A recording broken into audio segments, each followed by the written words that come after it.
दोस्तों, जैसे कि मैंने आप सबसे कहा था कि मैं बहुत जल्द आपको नेक्स्ट वीडियो में ये सिखाऊंगा कि टेक्स्ट लिखने का क्या-क्या रहता है एचटीएमएल में। तो किस-किस मतलब एलिमेंट के जरिए क्या-क्या चीज़ के जरिए हम टेक्स्ट को दिखा सकते हैं एचटीएमएल पेज के साथ। तो चलिए शुरू करते हैं। तो जो सबसे पहला रहता है हमारे पास रहता है हेडिंग टेक्स्ट। कोई भी चीज़ हो गया, एक मतलब आपको देख लो एक पेज बनाना है, तो पेज में सबसे जो मेन चीज़ रहता है वो हेडिंग रहता है। हेडिंग के अंदर आ जाता है उसका कंटेंट। वो तो सिंपल है, जैसे कि आपने एमएस वर्ड या फिर नोटपैड और वर्डपैड में भी पढ़ के रखा होगा। तो बस उसी तरह कुछ समानताएँ हैं उसी के साथ। तो हम शुरू करते हैं हेडिंग टेक्स्ट से। हेडिंग जो होता है यानी कि एचटीएमएल में टैग के माध्यम से इन चीज़ों को बनाया जाता है। तो ये हेडिंग टैग जो होते हैं 6 प्रकार के हेडिंग टैग होते हैं एचटीएमएल में, H1 से लेकर H6 तक। चलिए हम देखते हैं कि H1 से लेकर H6 तक वो हेडिंग टेक्स्ट क्या होते हैं, यहाँ पे नॉर्मल टेक्स्ट के साथ उसका क्या कंपैरिजन होता है। जैसे मैंने एक नॉर्मल टेक्स्ट पहले लिखा है, यहाँ पे मेरा नाम लिख लेता हूँ, मैं लिख लेता हूँ या फिर मेरा चैनल का नाम, जैसे कि मैं इसमें पाइथन पाठशाला लिखता हूँ, पाइथन पाठशाला। ठीक है, इसको आप अभी यहाँ पे देखिए, इस पे देखिए।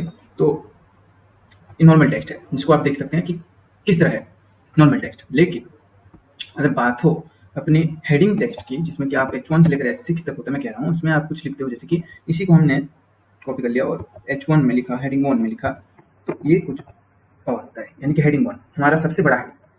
H1 से लेकर H6 तक जो हेडिंग होता है, सबसे बड़ा हेडिंग होता है H1 और सबसे छोटा हेडिंग होता है H6, जिसको हम अभी नीचे देखेंगे। H6 इसमें हमने पाइथन पाठशाला लिखा, ये हो गया हमारा सबसे छोटा हेडिंग, आप देख सकते हो। इसके बीच में आते हैं H2, H3, H4 और H5 और H6, इसी तरह से आते जाते हैं।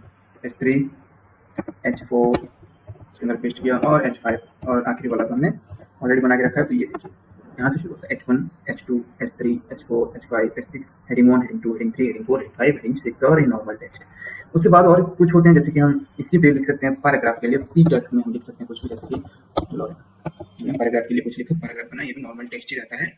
नेक्स्ट होता है कुछ टेक्स्ट जिन्हें हम मोटा करके दिखाना चाहते हैं, यानी कि बोल्ड में, जैसे कि आप पढ़े ही हो वर्ड में, मैं वही बता रहा हूँ, वर्ड में पढ़े हो, बोल्ड के बारे में पढ़े होगे आप, बोल्ड में कुछ लिखा, जैसे लॉरेन मैक्सम वही लिखते हैं।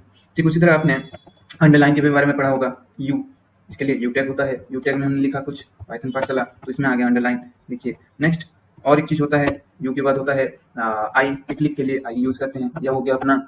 और एक, लेकिन इनमें कुछ एलिमेंट्स हैं, एलिमेंट्स का कंसेप्ट रहेगा जो हम आगे जाके पढ़ेंगे। ये टैग्स के बारे में है। टैग्स और एलिमेंट्स देखा जाए तो वैसे कुछ समानताएं हैं, उसमें एक ही चीज़ रहता है, लेकिन एलिमेंट्स जो कंसेप्ट है वो अलग है, टैग्स जो है वो अलग है। हम यहाँ पे पढ़ रहे हैं कि हम कौन कौन से टैग्स को ले सकते हैं जब हम कुछ टाइपोग्राफी का काम कर रहे हैं, यानी कि टेक्स्ट का काम कर रहे हैं।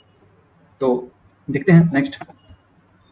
अब और क्या होता है टेक्स्ट के लिए, टेक्स्ट तो इसके लिए ए टैग यानी कि एंकर टैग, इसके अंदर भी हमने पाइथन पाठशाला लिखा और हम चेक करते हैं। देखिए ये जो होता है एंकर टैग के अंदर, ये एक किसी लिंक की तरह आता है। जैसे हमने किसी पर कोई हाइपरलिंक भेजा, जैसे वर्ड में आपने हाइपरलिंक पढ़ा होगा, एमएस वर्ड में आपने पढ़ा है हाइपरलिंक, तो हाइपरलिंक किस तरह से बनता है या फिर लिंक किस तरह से बनता है एमएस वर्ड में, इस तरह से बनता है। इसमें जब भी आप एंकर टैग का इस्तेमाल करोगे, एंकर टैग से आपका बनेगा हाइपरलिंक। तो और भी हैं वैसे, और भी बहुत सारे हैं, लेकिन जो मेन आपके बहुत सारे काम आने वाले हैं, जिनमें आप टाइपोग्राफी का काम कर सकते हो, इसमें आप टेक्स्ट का काम कर सकते हो, वेब पेज में टेक्स्ट किस तरह से हम डिस्प्ले कर सकते हैं, उनमें से ये कुछ हैं जो बहुत ज़्यादा इंपॉर्टेंट रहते हैं, जिन्हें हमें जानना बहुत ज़्यादा जरूरी रहता है।